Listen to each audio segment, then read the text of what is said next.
আসসালামু আলাইকুম।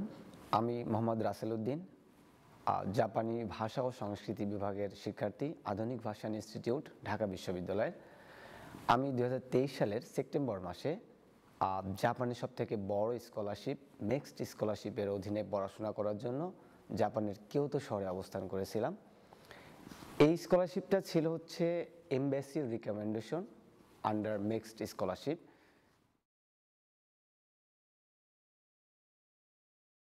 এখন এই স্কলারশিপটা বাংলাদেশে কিভাবে চালু হলো, আমরা ছিলাম এই স্কলারশিপের সর্বপ্রথম শিক্ষার্থী। তো এই স্কলারশিপটা সাধারণত জানুয়ারি থেকে এপ্রিল এই সময়ের মধ্যে, সবসময় জানুয়ারি মাসেই এমবাসি থেকে সার্কুলার দেওয়ার চেষ্টা করে। তো জানুয়ারি মাসে এটা বাংলাদেশের যে এডুকেশন মিনিস্ট্রি আছে সেখানে আপনি এই সার্কুলারটা পেয়ে যাবেন। তারপরে সেখানে তিনটা স্ক্রিনিং সেকশন থাকবে আপনাকে নির্ধারণ করার জন্য, সিলেকশন প্রক্রিয়ার মাধ্যমে এই স্কলারশিপের জন্য আপনাকে সিলেক্ট হইতে হবে। তো আমরাও একই প্রক্রিয়ার মধ্যে দিয়ে গিয়েছি। সেটা হচ্ছে জাপান এমবাসি আমাদের সর্বপ্রথম লিখিত এক্সাম নিয়েছে। আমরা সেই সার্কুলারের পরিপ্রেক্ষিতে আবেদন করার পরে জাপান এমবাসি প্রথমে আমাদের লিখিত পরীক্ষা নিয়েছেন, তারপরে আমাদের ইন্টারভিউ হয়েছে। তারপরে প্রাথমিক সিলেকশন হিসেবে জাপান এমবাসি আমাদেরকে নেক্সট যে গভর্নমেন্ট আছে জাপানের, সেই নেক্সটের অধীনে আমাদেরকে রিকমেন্ড করলে তারা আবার আমাদের তথ্য যাচাই বাছাই করার পরে আমাদেরকে স্কলারশিপ কনফার্ম করে। তো স্কলারশিপ কনফার্ম করার পরে আমরা 2023 সালের সেপ্টেম্বর মাসে জাপানে চলে গেছি অলরেডি। আর এক বছর জাপানে আমরা যে পড়াশোনাটা করেছি সেটার মূল বিষয় ছিল হচ্ছে, আমার কোর্সের টাইটেল ছিল Japanese language for international students. এই টাইটেলের অধীনে আমি 2টা সেমিস্টারে মোট 8টা কোর্স করেছিলাম। যে 8টা কোর্সের মধ্যে আমি 4টা কোর্স রেখেছিলাম জাপানি ভাষা সংক্রান্ত, এবং 4টা কোর্স রেখেছিলাম Japanese culture, religion and Japanese practice এই রিলেটেড।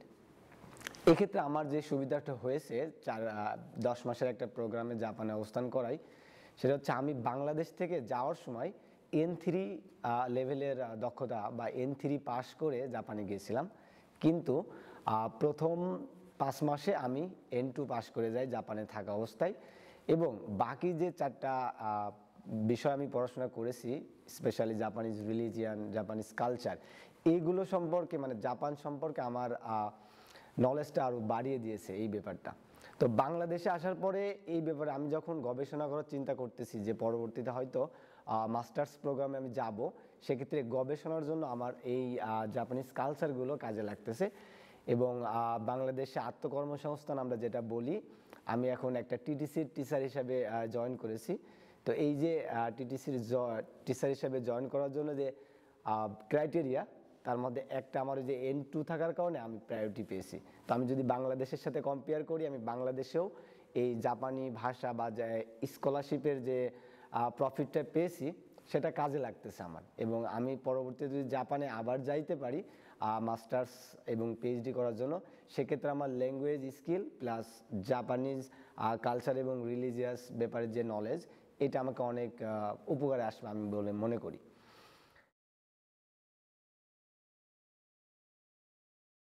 জাপানের কিয়োতো ইউনিভার্সিটি অফ ফরেন স্টাডিজ কিয়োতো শহরে অবস্থান করেছিলাম।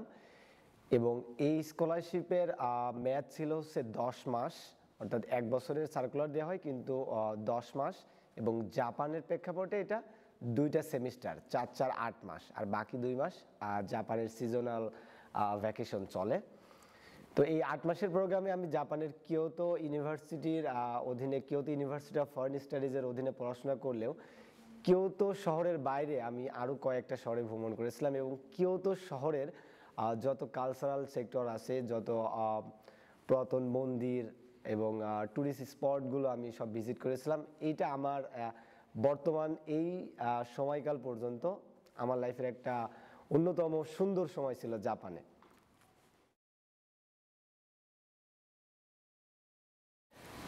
এখন সর্বশেষ বলতে গেলে বাংলাদেশি যে জাপানি ভাষায় আগ্রহী বা জাপানি ভাষা শিখতে আগ্রহী এমন শিক্ষার্থী যদি আমার কথাগুলো শুনে থাকেন, তাহলে আমি আমার উপদেশ বলেন বা পরামর্শ বলেন আর এমনি যাই বলেন, আমার পক্ষ থেকে থাকবে যে আপনি জাপানি ভাষাটা শিখেন, জাপানিজ কালচারের সাথে নিজেকে একটু রিলেট করেন।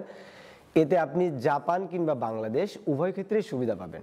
আপনি যদি বাংলাদেশে, আমি কিন্তু বলার চেষ্টা করেছি যে আমি কিভাবে সুবিধা পাচ্ছি, এবং চেষ্টা করেন আমাদের জাপান এমবাসিতে এডুকেশন সেক্টর আছে, সেখানে আপনি এসে জাপানিজ কালচার রিলেটেড বই কিন্তু পড়তে পারবেন, কোনো রেস্ট্রিকশন নাই। এবং জাপান এমবাসি বাংলাদেশে অনেক প্রোগ্রাম অ্যারেঞ্জ করে, এই প্রোগ্রামে আপনি গেস্ট হিসাবে থাকতে পারেন। এতে আপনার জাপান বিষয়ে আগ্রহটা বাড়বে।